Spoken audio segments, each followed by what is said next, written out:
today, and now you feel fat today also. You're welcome.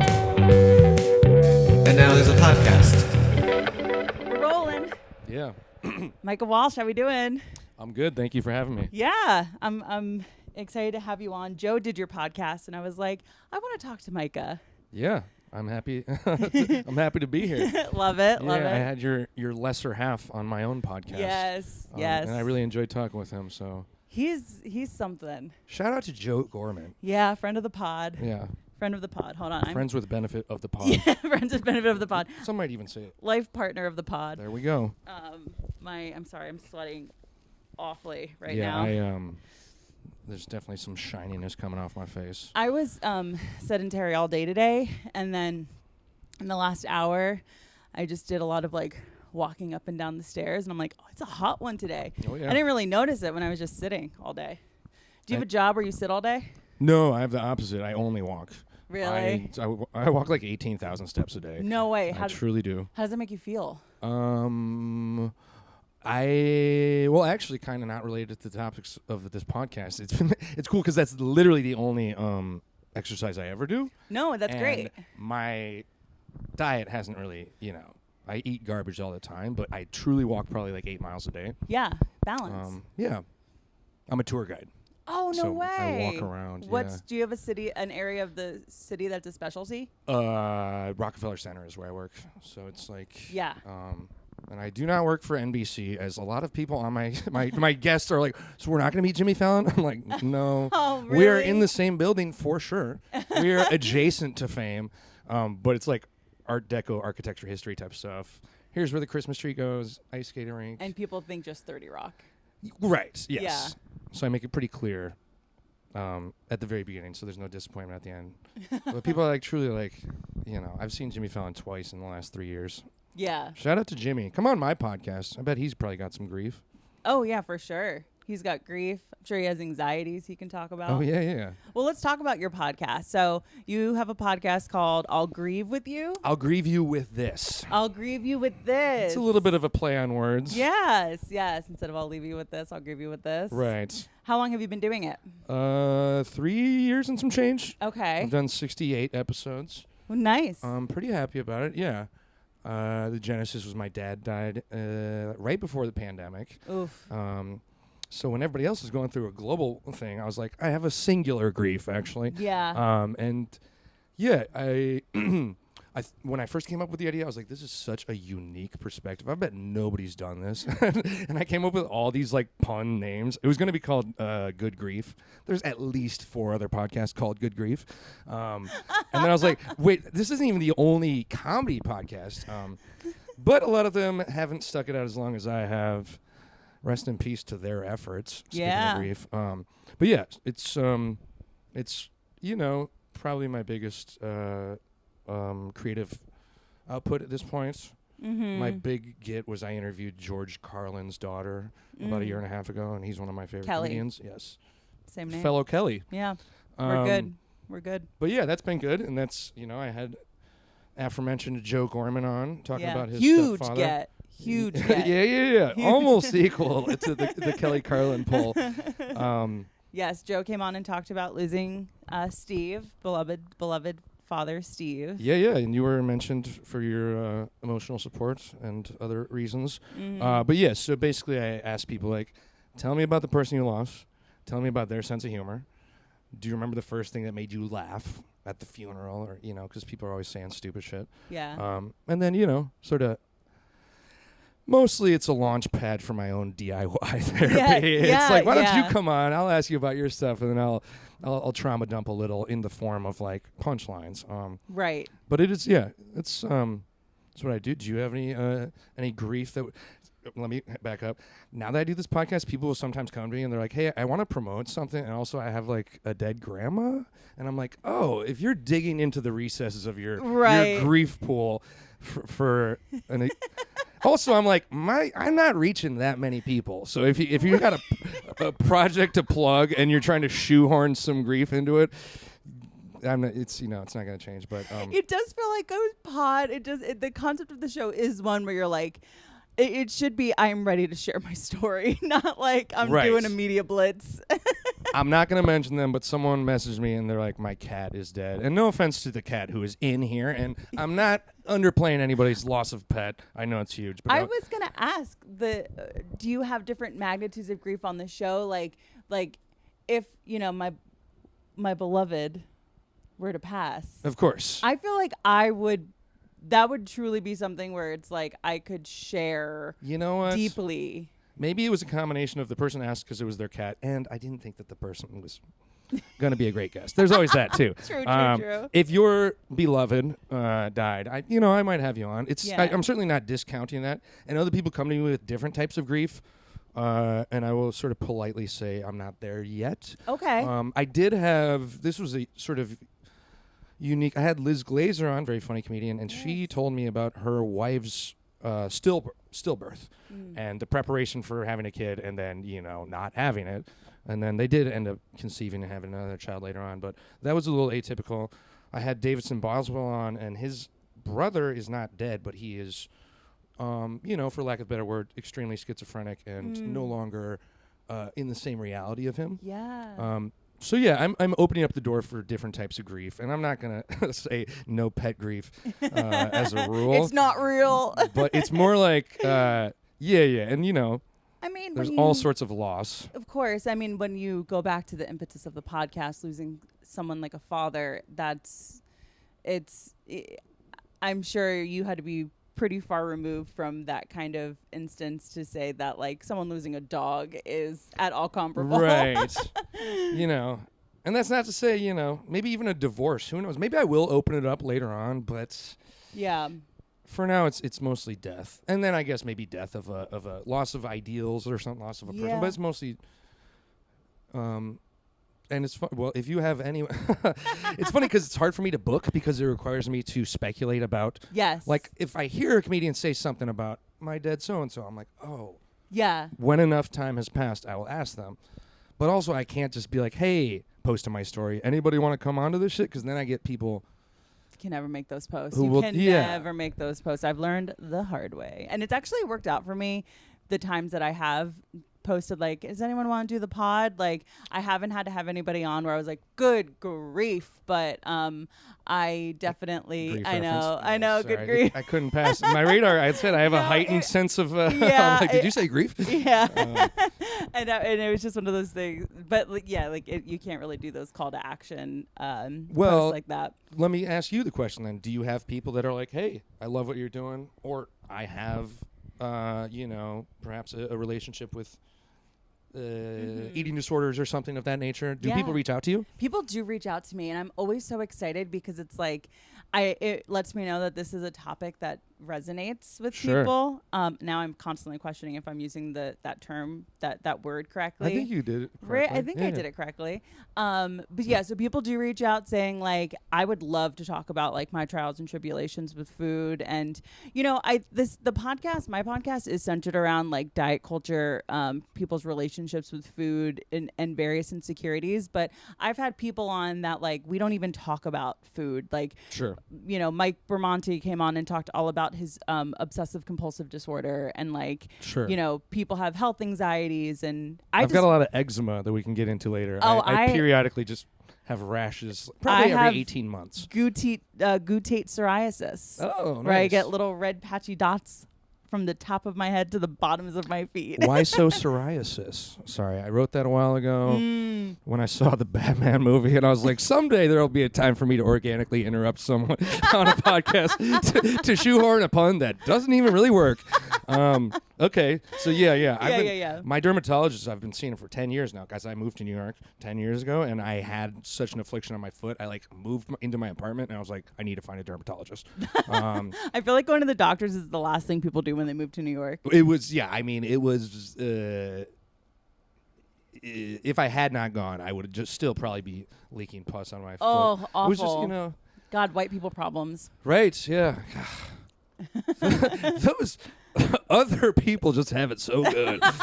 They have no idea what it's like. Right. But to have a skin affliction. Right. Oh, I would love to not be getting sunburnt. Oh my God. No, literally. If I went outside today without sunblock, I'd get some color. So you've been doing this since 2021, you said? No, I started in 2021 and then it didn't really last long because it was just me. I wasn't having guests on or anything. And so then I monologue? Yeah.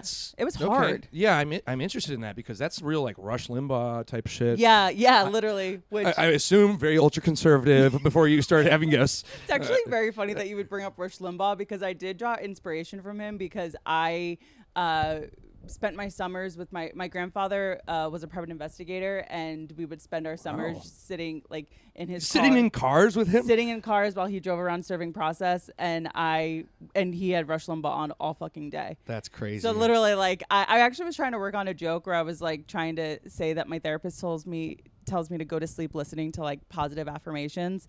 But as a child, I would nap in the car listening to Rush Limbaugh. Yeah. So my inner child is a hardcore conservative. Wow. But like I can never figure course. out how to make it work. But Yeah. literally, I would just like lay in the back of my grandpa's Lincoln, just like having Rush Limbaugh talk about how bad Ludacris is for America. Were your parents that hard up for a babysitter that while your grandfather was like serving divorce papers? You're like, Oh yeah, they were hard up for a babysitter. Yeah. I got served. I got sued by an open micer. No. I'm not kidding. I got served in 2019, weeks before my father died. My roommate's like, I think there's someone at the door, but I don't. It seems sketchy, and I'm like, oh, okay. Well, they're asking for me, right? So I go down there. Are you Micah? They go, here you go. I said, what is this? And the guy was nice enough to. This open mic comedian who had a reputation for just getting kicked out of every venue for his behavior towards women. He once heckled me, and I said, hey, man, people don't feel comfortable around you. And about 6 months after that, I was sued for defamation I was one of many parties who were sued. There's about 8 other comedians who were sued. Only one of whom I found out was also served, and she got served getting off stage at a show. Get out of here. Right. That is amazing. And you can't be like, no, my name's not so and so. Yeah, I know yeah, what yeah. the host just said. Keep it going for name redacted. But yeah, and that was insane. I was like, hey man, because the process server, I was like, did you meet this guy physically? He goes, no. He contacted me via email yesterday, and he's paying me $400.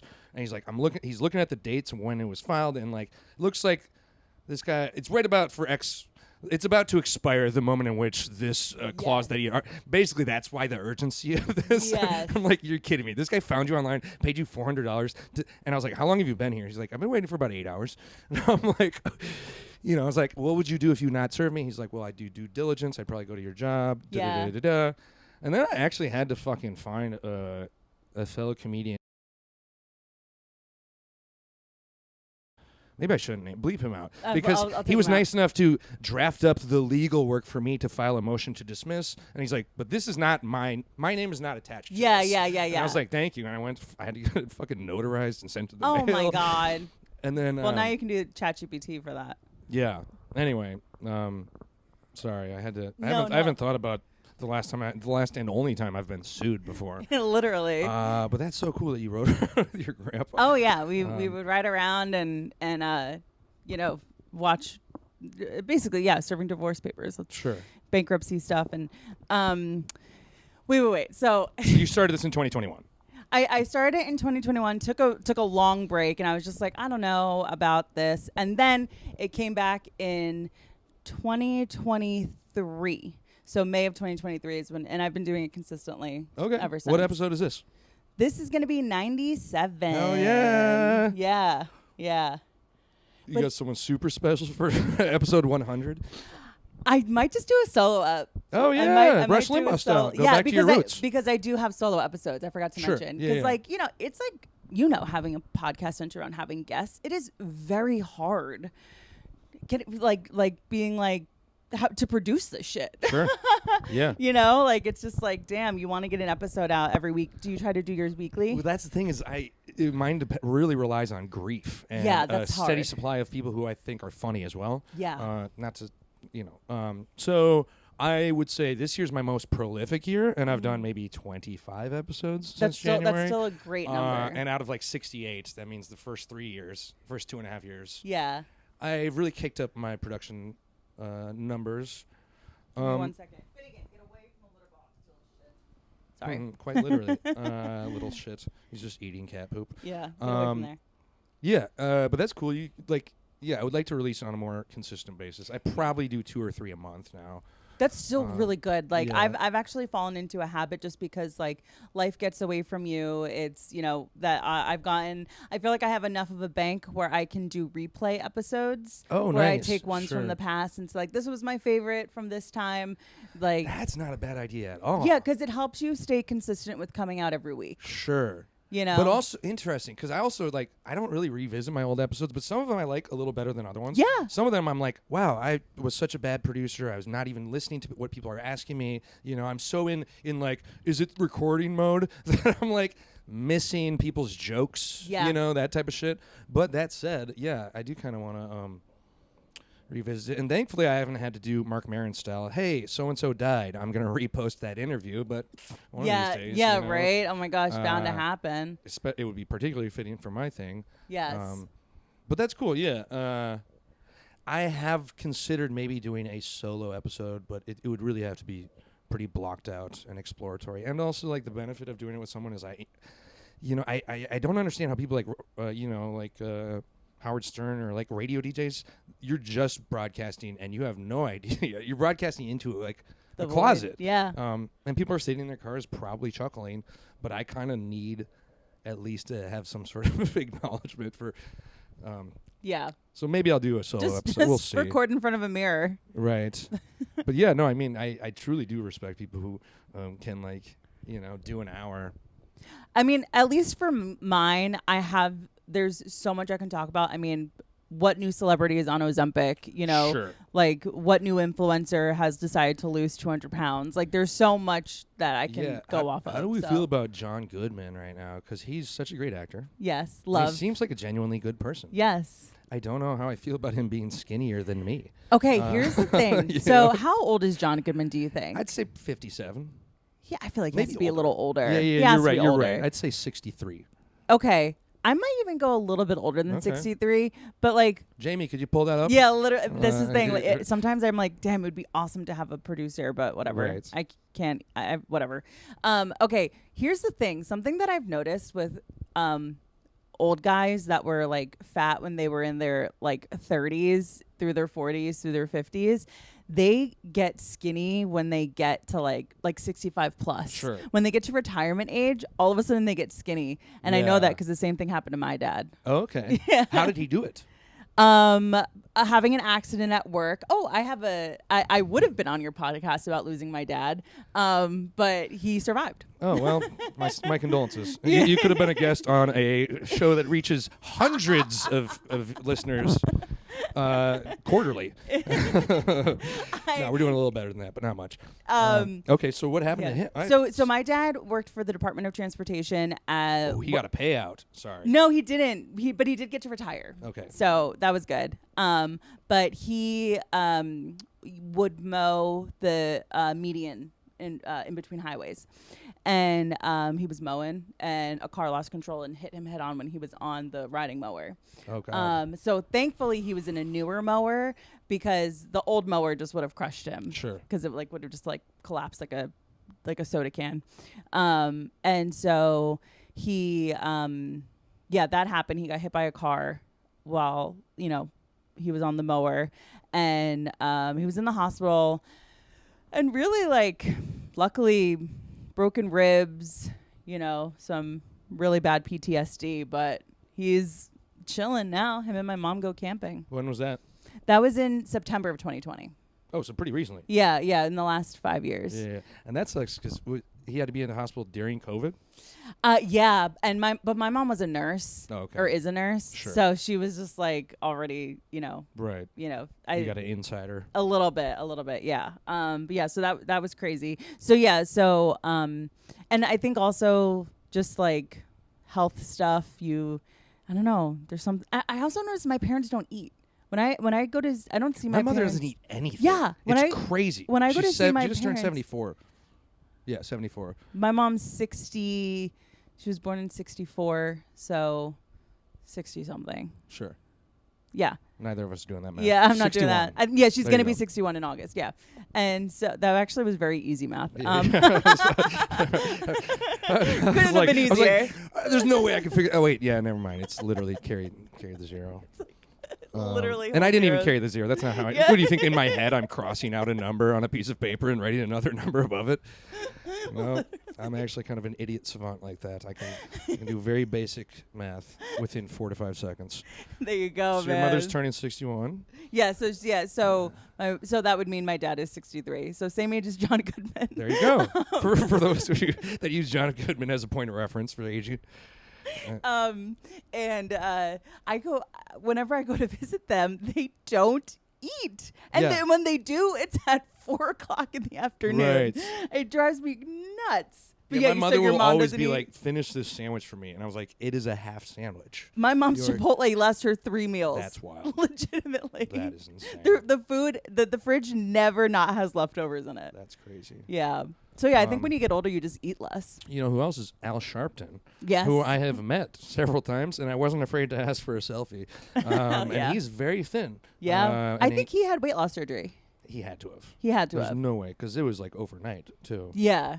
Yeah. Interesting. I remember it was like when he got skinny, Star Jones from The View got skinny. Yes, right. You know, weight loss surgery. Interesting. But yeah. Fuck, what was I going to ask you? Fuck, I forget. Pod. I have a rash. Where are you from? I'm from Minnesota. I grew up in Oh. Duluth, Minnesota. Midwest. Mostly, yeah. What about yourself? Jersey.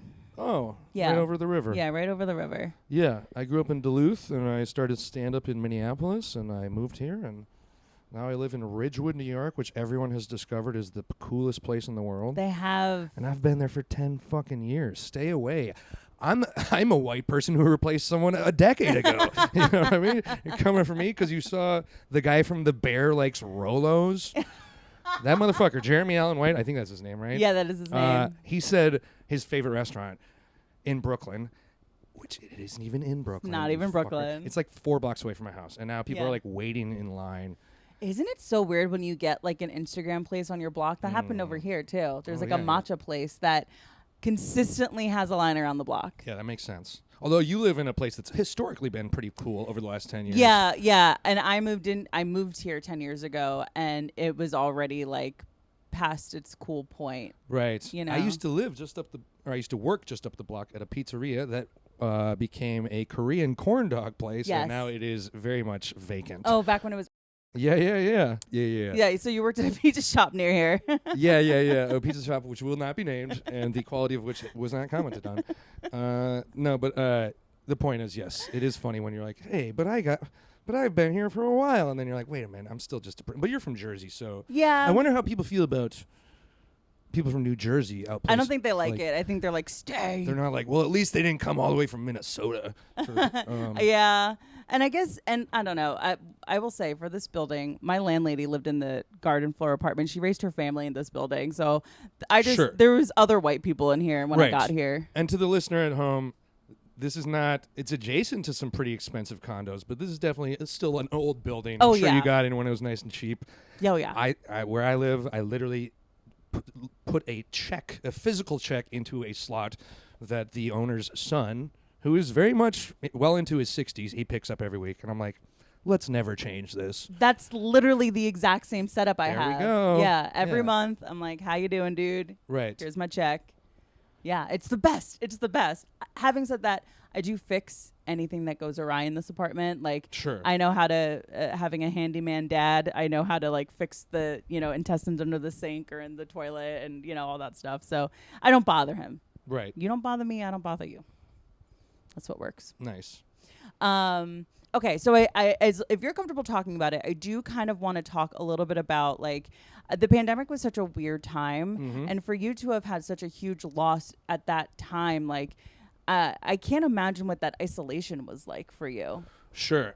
So when did you lose your father? So my dad died in September of 2019, and then like 6 months later, the world shut down. And then I was truly isolated because I left New York City, and I have a bunch of siblings in Maine, and we had a small house about 40 miles outside Portland, where I went and took refuge for like 5 months, which was very cool. But it was also literally, well, actually, I was with my then girlfriend at the time, and then she went to Italy to see her parents, and it was a whole thing. But then I was like 4 months of like truly I'm in the woods. Yeah. I have a car. The nearest thing is a gas station that's like 6 miles away, and they stare at me like I'm a fucking alien because I'm wearing a mask. You know, like an obvious big city liberal. Yeah. That was also funny because so it was isolating. I guess. And then I haven't even really processed these guys, but I lost 3 people in like the spring. Steve Whalen, who I'm wearing his shirt. Yes, Steve Whalen. Steve Whalen, Mr. Jokes. Oh, rest in peace. What Not a only soul. a great joke writer, but a really nice and kind human being. Such a kind human. He died, I want to say, in like March or April. Like unexpectedly, he died in his sleep. He had epilepsy, but he died in a way that the whole city was shutting down. So they didn't even get an actually about a couple months ago, we had a 5-year celebration of life, and that was really great. And I got to meet his mother, and it was very emotional. She was a very great person. So he died, and then like a month later, my friend Grant died, who is a guy who I grew up skateboarding with, and he was a nice guy. But I don't know if you ever lose someone and you go, well, I'm not surprised. That kind of sucks when you're like, I don't know what I could have done to help this guy, But it sucks that when I got the phone call, I was like, oh. And my buddy, he's so Minnesotan, my best friend. He broke it in like such a Midwestern way. He's like, yeah, I got some not so great news. Grant died. I go, yeah, that is not great. Not so great. Right. Which was incredible. And then, unfortunately, a month later, the very first week of June, or perhaps July, I think it was June, my friend Chad Martin died. And Chad was like a mysterious black dude who lived in Minneapolis, and he had a big afro, and he was really fucking just a funny person. Everybody liked being around him. And we died. He was just like, he went missing, and then we found out that he was dead via Facebook. And then that was the week of George Floyd, which obviously set the fucking city on fire. Yeah. And I love Minneapolis. I was watching from afar because I'm just in the woods in Maine. Yeah. But yeah, let me think. So yeah, it was like kind of. I didn't really think about their deaths up until like kind of more recently. Yeah. And then of course my dad was dead. And then anecdotal but worth mentioning, my father he donated his body to organ donorship and to science. Actually, the University of Minnesota was, like a cadaver for people to study. But COVID also shut down all academia. So they were like, hey, can we just keep him on ice, literally? Yeah. And we were like, sure. When you're done with him, cremate him. And that turned out to be like 15 months later. No way. Well, yeah. Super crazy. Yeah. Right? So that also delayed yeah, because I didn't get the ashes for a year and a half, and then you're like, oh yeah, no, he's definitely dead. And it's not just he's not just intangibly somewhere else. Yeah. But yeah, that was fucking insane. Damn. But yeah, so it was isolating, and then I was in Maine when I decided. Oh, and then like 2 years later, I went on a trip with my mother, and we spread his ashes. A bunch of funny shit happened. Where did you spread his ashes? He's from Chicago, and my mother's from Iowa, and they met in Wisconsin in the 1970s. So we went to this small town in Wisconsin where they lived. We went to Rockford, Illinois, where they lived. We went to the very first apartment that they had shared together. That's so sweet. We went to the house that they lived in the 1980s, and that was funny because my mother was like trying to get me to spread his ashes, and it was so clearly occupied because the garage is fucking open, and there's like like music coming through the windows. Yeah. And I'm doing I am like discreetly like, shaking it on their like azalea bushes, and then my mother, God bless her, she goes, you know what? I wonder what it looks like inside. I used to live. I'm gonna go check, and she just walks up and knocks on the door while I'm like spilling it all over my pants, trying to like, gracefully like wrap my father up.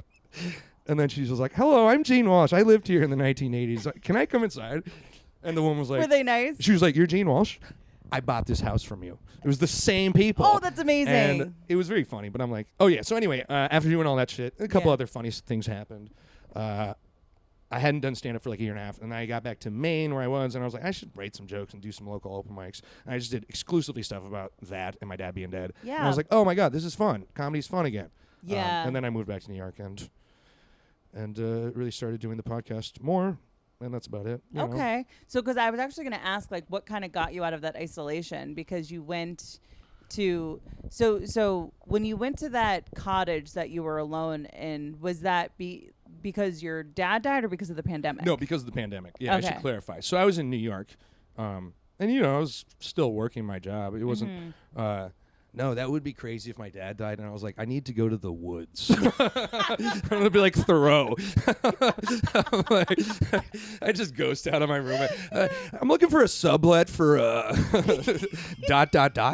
No, I left because New York City shut down. And Yeah. if you recall, it felt very post-apocalyptic. Oh yeah, I sat right here. When we left, we were unsure whether or not we would be able to cross the state border, because that was the level of paranoia. Yes, it was crazy. So I rented a car and I fucking just ghosted out on my fucking lease, which I overstayed by like 3 years anyway. So it was verbal, and I didn't Yeah. feel bad because my landlord was a terrible woman who would, shout at her daughter all the time.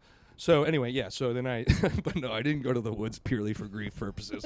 It was because the world was shutting down, and I thought like I need to be closer to my family. Yada yada yada. Yeah, but it was also very isolating because I was truly like, oh, I'm gonna wake up and, I started a garden and but that's about it. Yeah. When you truly are like, there's only so many hours you can stare at your phone. Mm-hmm. Did you find gardening therapeutic? It was great. Yeah, I grew watermelons. Oh, that's fucking felt great. awesome. Some zucchinis, some Reap what you sow. cucumbers. Yeah, it was good. Did you shroom at all? Did you do any did drugs? I eat mushrooms? Yeah. I do like to eat mushrooms, but at the time I didn't really have access to it. But I do when I do want to reconnect with even like dead people or just think about my dad in ways that are like I will like microdose and just like sort of I don't know That's nice. walk around. It sort of helps me zoom out on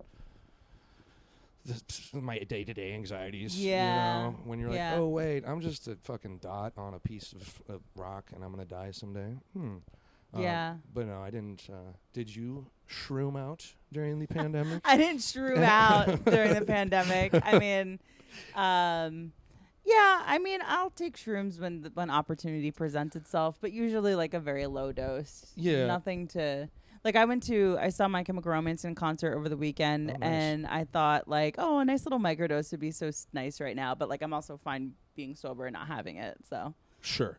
And you've probably heard that people are now using ketamine to treat yes, depression and I PTSD. have heard that. I've never ventured down that path. Have you? Not in a professional capacity. I have I have done same. ketamine before. But like I've been to a gay club. Okay. Right. But I mean, there certainly is something to that because I think that a lot of emotional pain could probably use some psychic healing. You know what I mean? Yeah. And a lot of that shit you're gonna instinctually probably bury, like when shit happens to you and you're like, man, this shit piled up so quickly. I actually don't have time to deal with it. Yeah. I'm just gonna put my head down and work, and then have a panic attack in a year. Yeah. You know what I mean? No. For me, when I have a horrible anxiety about something traumatic that's happened, I just eat through it. Like Sure. I'm just like, okay, time to fill this void with calories. Right. Yeah. you know? Yeah. No, I don't know if it was the pandemic or my father's death, but yeah, about 6 months after my dad died was when I was as large as I've been. But also, I was in the woods, and unfortunately, New York City is most of my exercise walking around. Yeah. And I was like, oh, I went from 18,000 steps a day to like 2,000. Yeah. And 2,000 is still kind of a lot when you're alone in the woods. Right. And I'm truly just walking up a highway and then turning around and walking down the shoulder, Yeah. looking like an insane person. Oh God, nothing more demoralizing than walking in a non-walkable city. Yeah, like, what is this guy hitchhiking? I'm like, no, I'm actually just walking back to my house. Yeah. Get in your car.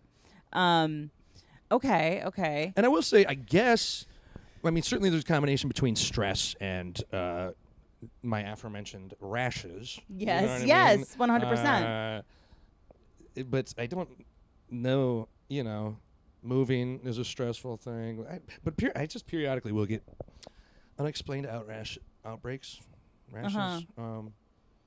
But, something I've learned to So do you think, because this happens to me, do you think that your stress manifests itself physically? I would say so. Yeah. Anytime I've had a psoriasis outbreak has been when I've in the most stressed of my life. Sure. Last year I took my sister and my mother to Italy on some sort of like eat, pray, love type shit. Yeah. But it was very there was some emotional friction and things happened, and then we were staying with my ex, who I'm still friends with. While we were there, her mother died. No. Yes, and we were like, oh well, we are just about to leave to go to Florence. Sorry about that. And like I came. I'm glad I was there because she was there with. She was with me after my father died. Yeah. I was with her when her father That's died. like kismet. A lot of trauma bonding. But I definitely got a fucking rash on my foot that whole week. And also we were like renting a car, which we shouldn't have been driving in Italy. We don't fucking know. Yeah. Oh my God. But yeah, I was like, wow, it's funny. Sometimes, I'm currently wearing Crocs. Sometimes I wear Crocs because, it's a fashion statement. But mostly I wear Crocs because I have, like, a fungal infection on my foot. So the entire time I went to the Coliseum in Crocs. Like, I was like, I don't care that I'm the most American-looking person here. I already am wearing a T-shirt, which makes me a dead giveaway. Everybody there is a three-piece suit. But like, yeah. You're like, I got this at the atelier. So yeah. And then I got home and I was like, oh, the rash cleared up. I'm like, well, there was probably some causality there. Some correlation. Yeah. Your feet are just not happy when you are under emotional distress. Right. And one time I actually did finally go get a allergy test, and it was one of those tests where they're like, we're going to put a patch on your back and you have to keep it dry for 72 hours, and then we'll peel it off and we'll realize that you are allergic to the adhesive that is in this bag. So now you have a patch shaped rash. You ever have a perfectly rectangular rash? You're like, oh, cool.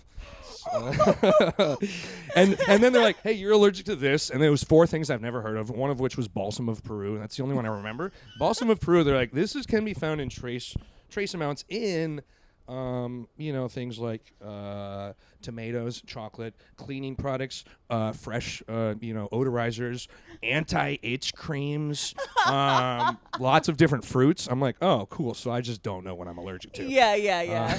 Oh my God. But yeah, so every now and then, speaking of, experimenting with drugs for psychic healing, recently I was like, I should try Kratom. They sell it over the counter at a fucking gas station, and that's good enough for me. Yeah. And I got a little bottle of it, and I drank a small amount, and I didn't really feel anything, but I got extremely itchy, and then I woke up the next day, and I had a rash all over, like, half my body. I went to my dermatologist on some, like, hey, can you see me today type of thing. Yeah, emergency. And then I had to tell this fucking, like, 76-year-old what Kratom is. And then I'm like, I actually don't even know. It's a Southeast Asian herb. Root? Yeah. But yeah, I hear it's pretty addictive. So honestly, it's you're probably a good honestly, thing that I'm allergic to it. Yeah, your body, it's like when someone's allergic to alcohol. It's like your body is just like you cannot have this. There might be a greater power. There might be something in the universe, but something is telling me like, hey, stop putting this in your body. Yeah, right. And I'll be Kratom has been popping up a lot on my algorithm of people talking about their Kratom stories and how they like didn't realize that they were ingesting something so highly addictive until they were drinking like 10 little vials a day of the feel free. That is what I had. That's what you had. Yeah. Dude. Although I don't actually, because I don't know. Clearly, it's not regulated by anything. Yeah. And believe it or not, there's no ingredient listing on the bottle. So I was like, oh, maybe there's some balsam of Peru in this. I'm trying to like find out what it was. And I'm like, of course there's no. And then I Google like what's in fucking Feel Free. There's nothing. And I was like, well, I'm allergic to something that's in this particular brand. So maybe I'm not allergic to Kratom. Maybe I just haven't found the right strain. But that particular one, I was like, this fucking sucks. No, apparently like kids that are under the age of 21 are getting into it. And then like this one guy posted on TikTok how he was walking into a gas station and this like 16-year-old was like, hey, can you get me a thing of Feel Free? And he's like, no, I'm not buying you I'll buy you food. I'm not getting I don't even know what that is. And then he asked the gas station attending about it. And she was apparently like, yeah, this stuff, it's like, it's not regulated. It's over the counter. And people are coming in buying it by the case. That's insane. And drinking like a case a day. Right. Yeah, it's like no apparently it has it's it's like taking an opiate. Sure. So people end up getting addicted to heroin because of it. People actually, yeah. Wow, interesting. Yeah. And conversely, people use it as a sort of a methadone substitute when they're trying to get off of heroin. Yes. So maybe I knew that, and I was like, I didn't know that when I've had one. I didn't know that, and I was just like, oh, a little relaxation, because like it's weird, because it's like it's sold to you as like, if you want to relax, you can relax. If you want energy, you'll get energy. So I'm just like, oh, this is perfect. Yeah, it's a cure-all, and then you're like, oh. Yeah, and then I'm like laying in bed like I can't talk. Sure. Yeah. Do you have any like lesser vices? Like, do you have to have coffee every day or stuff? Oh, like that? every day. Yeah, I have to have coffee every day. I was traveling yesterday, and because my flight was at 6 a.m. and then I slept the whole flight, and I didn't like get back into New York until like 5 o'clock. I was like on the street, and I'm like, oh my God, I'm getting a headache because I haven't had a chance to have a coffee all day. So literally at 5 p.m. yesterday, I had a maintenance cup, I call it, just so that I don't. Just so your hands stop shaking? Yeah, just so I'm leveled out. Yeah, wow. It's awful. It doesn't even have the properties of keeping me awake. It's just like clearly a means to an end. Yeah, it does kind of suck where I'm like, oh, this is like a need. I don't like that I need to be maintained like a fucking machine that needs oil. I know, but I just can't envision myself without coffee. No, me either. Never. I really can't. Let me ask you this. Yeah. Did you travel for the My Chemical Romance I did. concert? Where did you see them? You go to the Sphere or something? I went to Dodger Stadium. Oh, yeah. okay. So I have a buddy pass where I can fly United anywhere for free on standby. Yeah. So there has to be seats available. That's awesome. It's pretty sick. You flew for free? I flew for free. Holy shit. Yeah, so I flew for free, and you can check out my TikTok. I do an 8-minute and 40-second recap of my weekend. Oh, nice. And I basically, so because my brother works for United, he was on the pod, I can fly standby. And when I got to the airport on Saturday morning, it was a 7 a.m. flight. The flight was full, and I was like, there's no way I'm getting on this plane. And then 15 minutes before the doors were going to close, they were like, Kelly? I'm like, nice. Oh my God. And it was a good seat too. It was like in premium economy. So it worked out really well. And then I landed and went on just like a reselling site. And the ticket I got was on the floor. And I'm like, for this price, this is probably fake. But I'm going to try. I'm just going to do it. I paid $228 for a floor seat at Dodger Stadium. Yeah, that's great. And it's like, I told myself, because I'm flying across the country, the most I'm willing to pay is $300. So the fact that I got like in under that, I was like, okay, this thing is definitely fake. But I got in. And it's great. That's awesome. Yeah. That's also a real dice roll to fly there without a ticket already in advance. But I guess it'd be even more problematic if you just can't get on the plane. Exactly. So you have to do everything, and you have to also wait till you land, because I have flown standby before where like everything's great, we're in the air, and then all of a sudden we're diverted to Cleveland. Right, and you're stuck. And like United doesn't have to get you home when you're standby. So it is kind of like you play by their rules, and I'm like, I live by the sword, I die by the sword. If I decide to do this and I get fucked, that's on me. Sure. Nice. So I did that. Okay. Which was fun. And you spent months in isolation. I was going to say, are you someone that can be with yourself? Because I can be with myself. I can be alone for the weekend. Like, Joe was supposed to travel for work, and his flight got canceled, and I cried, like legitimately cried at just not. Because you're like, oh, I'm going to have 48 hours to myself? Yes. And then all of a sudden it was threatened. Sure. And thankfully he flew out the next day, but like I was supposed to have 72 hours alone. Interesting. I would say I cherish my free time, but I wouldn't consider myself a people person, but I recently realized that I need to be near lots of people. Really? Like when I'm in the Midwest, it's fine, but I'm like, oh, restaurants are closed at 9, bars are closed at 12. I never sleep. So it feels like I guess I'm good at being with myself, but also like I almost certainly have ADD. I'm trying to get diagnosed currently. But I guess if I can lock in, I'll lock in with a good puzzle. I'll get in the zone. That'll go. Or if I am reading a book that I'm really interested in. But that said, also if I'm watching a show on Netflix, I'm like missing the plot because I'm looking Yeah. at my phone at the Second same screen. time. It's crazy. Yeah. So yeah, am I good by myself? Yeah, I guess so. You know, I don't want too much time with myself. Yeah. Do you have a girlfriend or anything right now? Are you single? I am single. Yeah. How's dating? Dating is hard. Let's see. How is dating? Yeah, You I get a don't know. rash the moment you go on a date. Yeah. That's how your body knows that girl's not for you. Yeah, You no get a shit. rash. I'm like, I get the check and I'm texting my dermatologist because I have his private number. Of course. God. Dating. Yeah, I don't know. Let's see. I go on like Tinder dates or field dates, and it's usually, hey, cool. Yeah. It's so funny to just be like, when the vibes aren't there, and you're like, well, tell me if you have siblings. Yeah. You know what I mean? Like, It's like you're interviewing someone on a podcast. yeah. But it's truly like, I'm not gonna be like, oh, well, the vibes suck. I'm leaving now. I'm Of like, course. let's talk for 90 minutes. Yeah. Yeah, I'll tell you about, my dad died. Yeah, You can tell me about your pet project, whatever you're working on. But yeah, I don't know. Dating sucks, and also I don't like messaging. I've met my last 4 girlfriends off Tinder, so just read into that what you want, whether that's a good thing or a bad thing. I'm like, I let my last 16 partners off this app. It is modern dating. So like, Right. remember when it was weird to say you met someone on an app? Oh, of course. And now it's when like, my cousin married someone he met on OkCupid, I was like, well, one of them's gonna kill each other. no, literally. Like, my mom is like still like, I'm like, you're gonna get killed. You didn't have a computer. You went to the library to use their computer to find someone on OkCupid who was 3 states away, and it didn't work out. That's crazy. But yeah, no. Yeah. I do not like. I think I'm a good conversationalist. I'm not a good texter. I fucking hate small talk. So I'm like, hey, how's your week going? And they're like, who cares? And I'm like, all right, well, let's.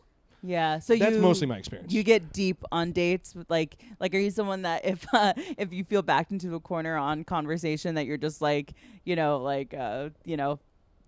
say the deepest, darkest thing about yourself? Sure. Yeah.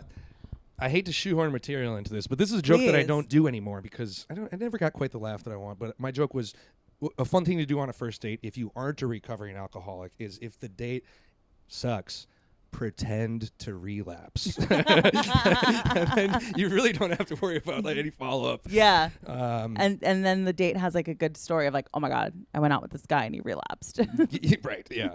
No, I went on some field date recently and it was like this. It was almost immediately apparent that like, oh, what the fuck? They were just like name dropping people I hadn't heard of. And then when I was like, oh, I don't know who they are, they would tell me how much money they are worth. And I was like, I'm wearing fucking Crocs. What would make you think that I'm a person who is invested in other people's finances?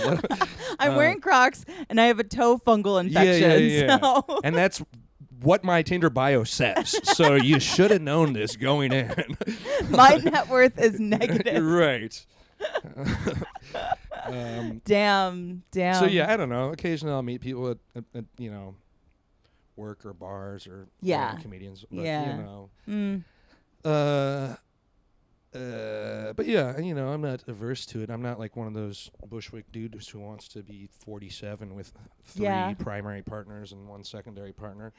But that said, But you are on Field, so. Right. But also like Field is like, who even knows?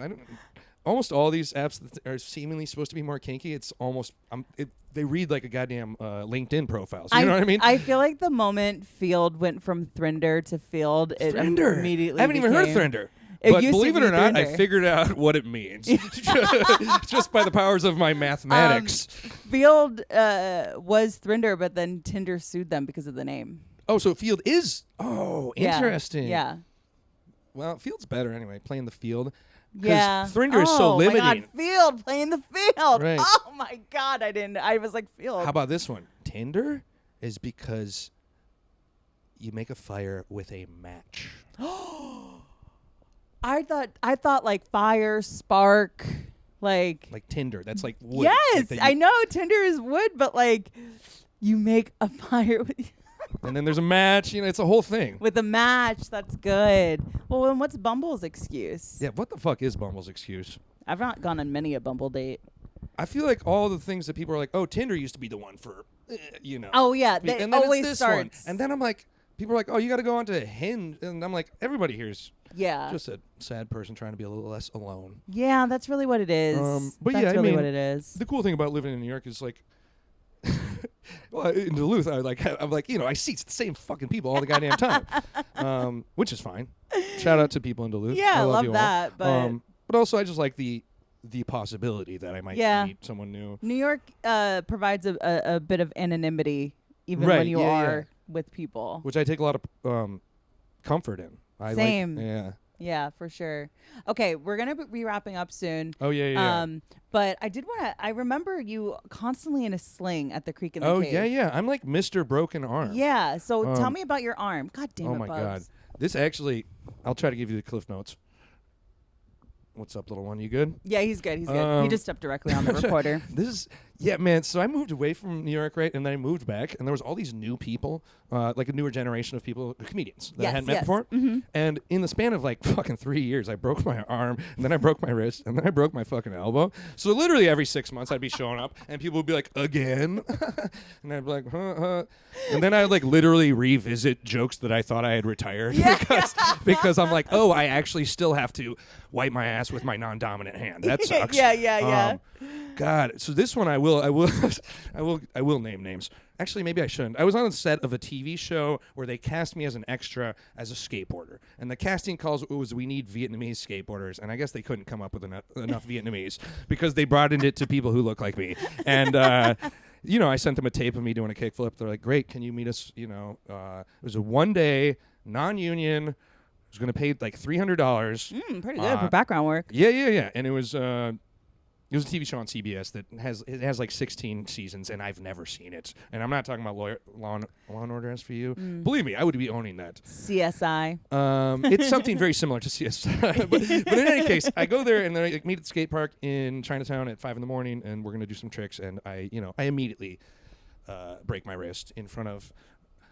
Mark Wahlberg's brother. That's the. I won't say what it was, but you can figure it out from there.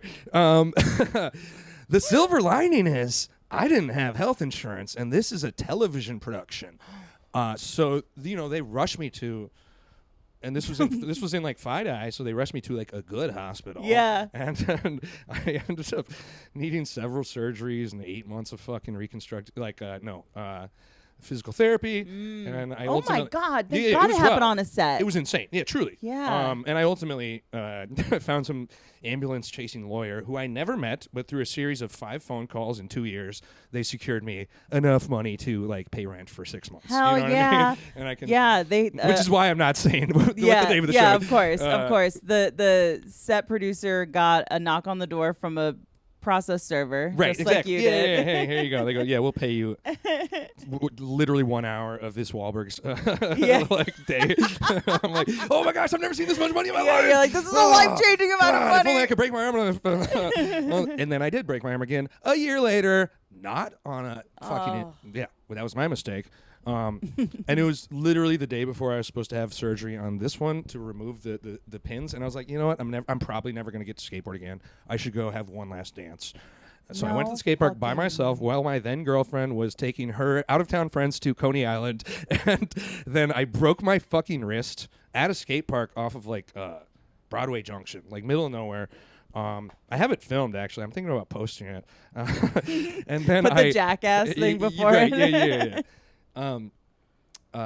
And then I, because I knew I didn't have money for an ambulance, I bought a bag of ice and I took the L train to Wyckoff Heights Hospital, which is absolute dog shit hospital. Not they, the one you were I will at. say by name. Do not go there. Yeah. And then they fix that one up, and then.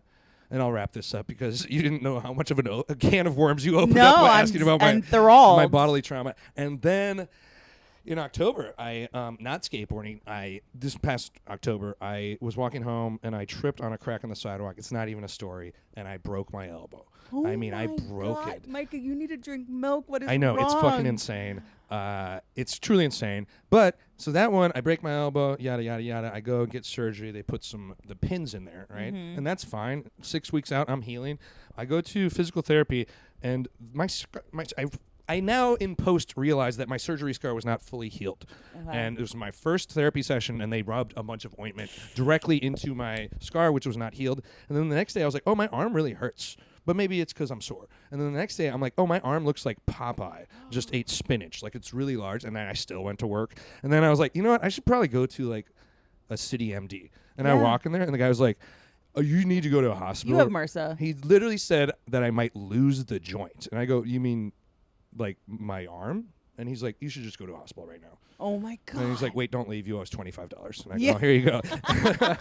So then I went up to Lenox Hill Hospital because I knew it'd be good. It's in the Upper East Side. And I walked in there, and they're like, to the ER, and they're like, oh, yeah, like, you're not leaving. And then I was there for 3 days. And then they're like, this is someone else's. Surgeons don't like to operate on someone else's shit. We're sending you back to Wyckoff Heights. Oh, no. So I went to Wyckoff Heights, and I was there for 6 more days. It was absolutely insane. You were like, oh, this is a downgrade. Right. It's probably the longest amount of time I've ever gone without smoking weed, to be honest. Yeah. Because I was like, and then thank God, I mean, truly I, have regained just about almost all my abilities. Oh, my God. When I ride a bike, I sort of have to adjust my elbow, but it's... You would not catch me riding a bike after all that. I know none of these happened because of biking, but geez. Right. And unfortunately, not really a palpable grief, but I can't I don't skateboard anymore, and that was like a huge, big part of my life. And now I'm like, my family will disown me if I break another bone. No, literally. And I probably will, like I probably will. So, stay tuned for that. But when you break your arm, I'll replay this episode. Yeah, right. yeah. Mark Maron style. Yeah, but that's about it. I'm healthy now, and I'm only slightly peeved that still to this day, when people see me, they're like, so what's going on? How's your arm? And I'm like, I wish I had any other life update. But I'm glad that you gave me an opportunity to put it out there for once and all. And honestly, next time someone asks me, I'm going to send them a YouTube link or this one. Yeah, I'll clip timestamp. it. We'll clip it. Here's a 6-minute synopsis. But yes, much healthier now. Thank you for asking. Yeah. Got some scars, but, Yeah, you do people got on some field scars. say they're cool. Oh, yeah, for sure. That helps you in New York City dating. Right. Damn. Well, thank you so much for coming on. Yeah, of course. Thanks, I really thank you for having me. Appreciate it. Our time flew by. Yeah.